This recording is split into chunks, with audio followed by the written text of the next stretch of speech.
Assalamualaikum warahmatullahi wabarakatuh. Salam sehat selalu dan tetap semangat. Kali ini kita bertemu lagi di perkuliahan asinkronus di mata kuliah pengauditan 1, yaitu di pertemuan ke-9 dengan materi bukti audit menurut International Standard on Auditing. International Standard on Auditing merupakan standar internasional yang mengatur cara auditor melakukan audit terhadap laporan keuangan. Bukti audit merupakan elemen penting dalam proses audit yang digunakan oleh auditor untuk mendukung pendapatnya tentang kewajaran laporan keuangan.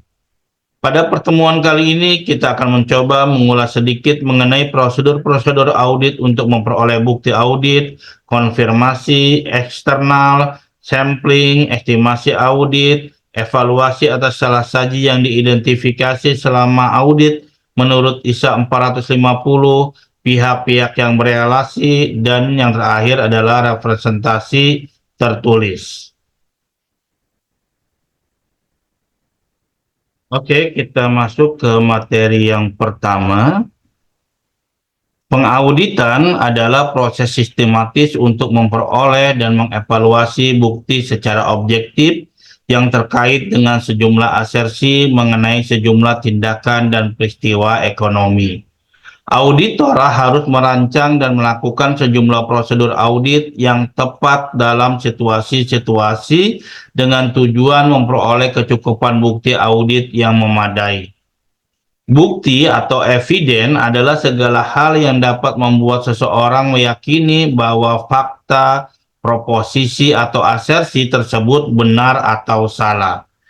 Bukti audit berbeda dengan bukti hukum yang diperlukan oleh seorang akuntansi forensik.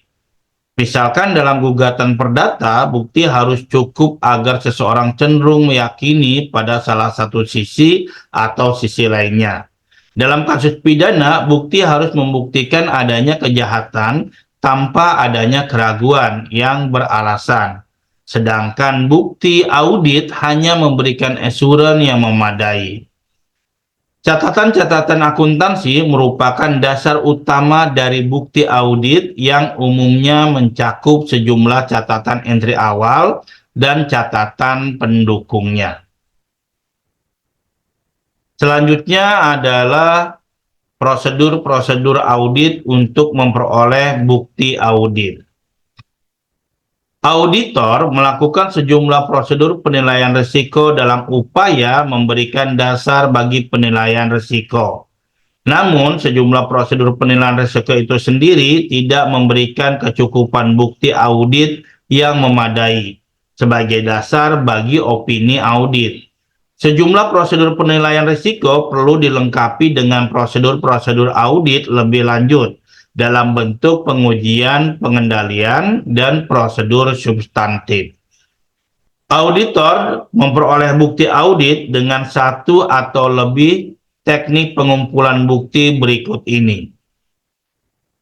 Yang pertama adalah client inquiry, yaitu upaya untuk memperoleh informasi secara lisan maupun tulisan dari klien sebagai respon atas pertanyaan yang diajukan oleh auditor. Yang kedua adalah observation, yaitu melihat langsung suatu proses atau prosedur yang dilakukan oleh orang lain. Yang ketiga adalah inspection atau pemeriksaan, yaitu pemeriksaan atas catatan atau dokumen, baik itu internal maupun eksternal, dalam bentuk kertas, elektronik, atau media lain, atau pemeriksaan fisik atas suatu aset. Yang keempat adalah recalculating, yaitu pengecekan akurasi penghitungan matematis dalam dokumen atau catatan klien. Yang kelima adalah performance, yaitu pengujian independen yang dilakukan auditor atas prosedur atau pengendalian akuntansi klien. Yang keenam adalah confirmation, yaitu bukti audit yang diperoleh auditor sebagai respon langsung secara tertulis dari pihak ketiga dalam bentuk kertas atau secara elektronik atau dengan media lain. Yang terakhir adalah analytical procedure, yaitu pengevaluasian atas informasi keuangan yang dilakukan dengan menelaah hubungan yang dapat diterima antara data keuangan dengan data non-keuangan. Oke, selanjutnya adalah konfirmasi eksternal. Umumnya bukti audit dari sumber-sumber eksternal, misalnya konfirmasi eksternal atas akun kas yang diterima dari bank itu lebih dapat diandalkan daripada bukti yang diperoleh secara internal. Bukti yang diperoleh langsung oleh auditor lebih dapat diandalkan daripada bukti yang diperoleh dari entitas klien dan lebih dapat diandalkan daripada bukti yang diperoleh secara tidak langsung atau melalui beberapa kesimpulan, misalnya keterangan terkait pelaksanaan pengendalian. Dokumen tertulis merupakan bukti audit yang paling dapat diandalkan. Konfirmasi termasuk sejumlah respon atas keterangan yang diperoleh dari pihak ketiga untuk memperkuat informasi yang tercantum dalam catatan-catatan keuangan. Konfirmasi adalah penerimaan auditor atas respon secara lisan atau tertulis dari pihak ketiga atau pihak independen yang melakukan verifikasi terkait akurasi informasi yang diinginkan. Konfirmasi adalah tindakan untuk memperoleh bukti audit dari pihak ketiga yang mendukung fakta atau kondisi tertentu. Oleh karena itu, konfirmasi dari pihak ketiga yang independen biasanya dalam bentuk tertulis dan diminta langsung oleh auditor. Konfirmasi menjadi bukti yang sangat persuasif. Konfirmasi eksternal menggabungkan partisipasi langsung auditor dengan dokumen tertulis dari sumber eksternal. Oke, selanjutnya masuk ke dalam materi selanjutnya yaitu sampling. Tujuan auditor saat menggunakan sampling audit adalah memberikan landasan yang memadai untuk mengambil sejumlah kesimpulan terkait populasi, misalnya faktur, dokumen pengiriman, dan materi sumber asli lainnya dari sampel yang dipilih.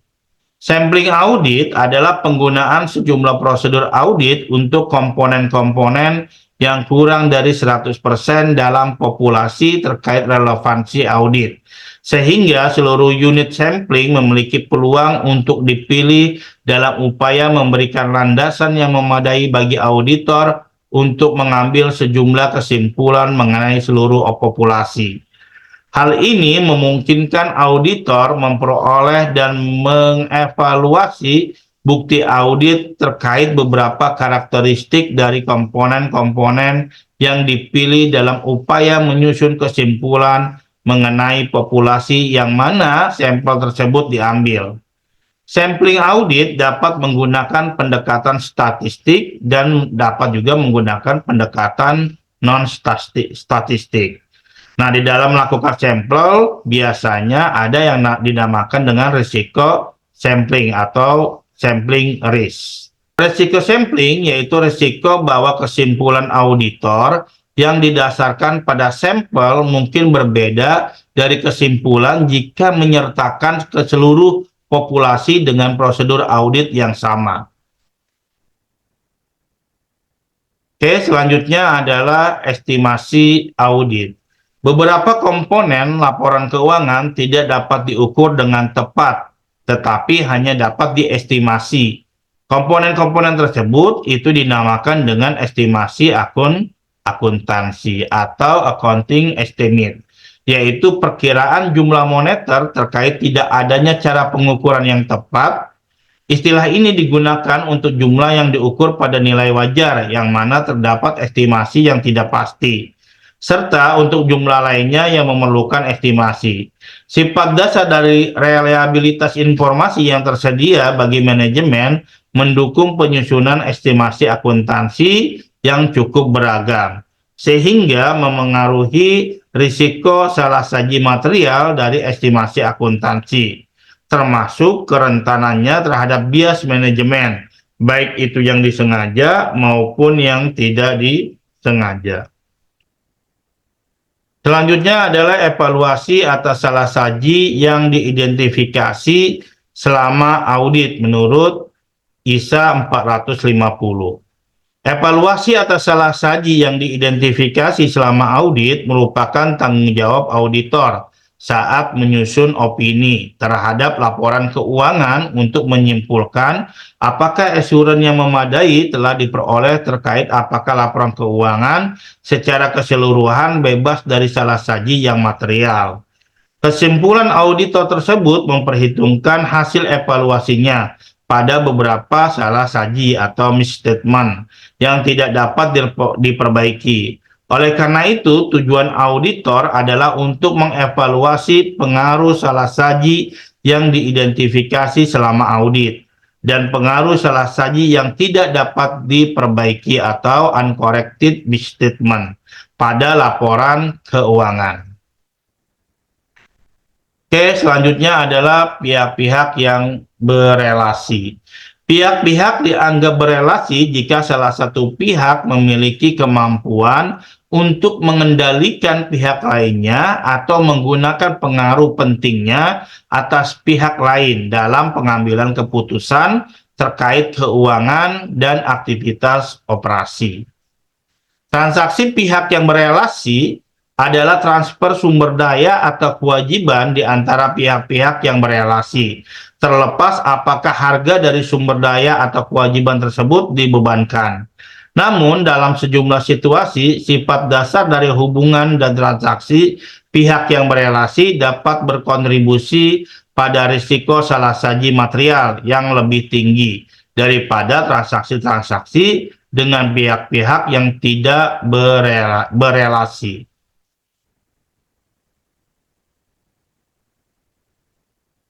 Oke, selanjutnya adalah representasi tertulis atau surat representasi, yaitu prosedur audit awal dalam siklus penutup biasanya untuk mengevaluasi bukti tata kelola, bukti yang berkaitan dengan perusahaan dan manajemen. Hal ini berarti di antara hal lainnya memperoleh representasi tertulis dari manajemen seringkali disebut sebagai dengan surat representasi manajemen. Representasi tertulis atau written representation adalah pernyataan tertulis dari manajemen yang diberikan kepada auditor untuk mengonfirmasi beberapa permasalahan tertentu atau untuk mendukung bukti audit lainnya.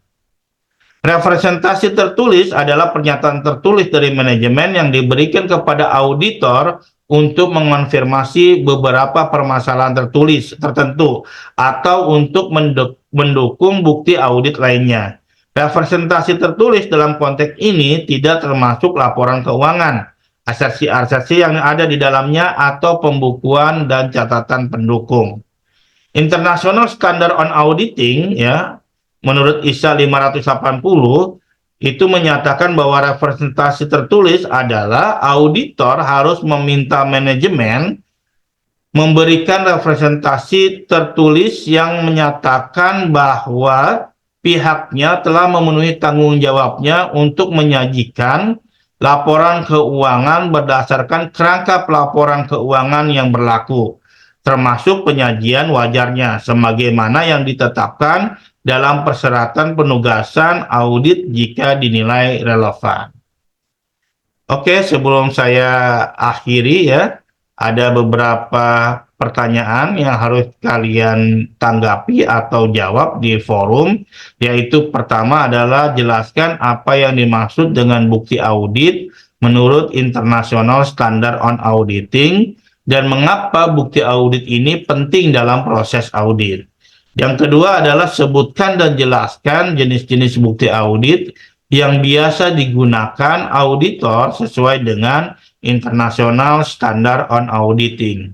Yang ketiga adalah apa yang dimaksud dengan ketepatan dan kelengkapan dalam konteks bukti audit. Berikan contoh bagaimana auditor dapat memastikan ketepatan dan kelengkapan bukti audit tersebut. Oke, demikian pertanyaan yang kalian harus tanggapi atau kalian jawab ya di forum.